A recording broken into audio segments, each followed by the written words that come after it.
Alhaji Lukman ló mi ṣọjọ́ ìbí lónìí o. Alhaji Lukman ló mi ṣọjọ́ ìbí. Olówó búlọ́ọ̀kù àti sìmẹ́ǹtì nílé lóko. Mrs. Adéyẹmí ló ní bá ọ̀dẹ́lù bàbá tó bí ọlọ́mọ. Ìwọ lọmọ Ẹ̀gbá ké. Ọmọ Lísàbí agbòǹgbò àkàrà. Ọmọ erin jogún ọlá. Ọmọ òṣìlẹ̀kùn palẹ̀kùndé. Ọmọ pínre láàárẹ̀. Ẹ̀gbá méjì kì í jara wọn níyàn bá wà ní gbogbo ẹ̀. Ó yá lágboolé bàbá rẹ̀ ní Sodeke. Ilé ọmọ Sodeke o. Ọmọ Sodeke láti Rìpò. Lárìpò ọmọ Ẹ̀yọ̀ Àjànàkú ìlú Ìgboro.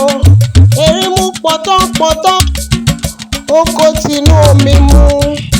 Aborí iṣu tòǹbòlò. Àbìdí iṣu yàkàtà lébè.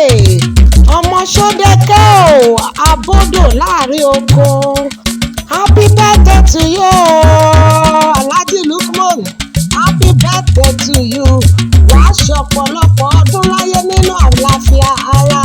O ò ní bá wọn gbòkú ọmọ sí lọ́lá Elédùmarè ọba.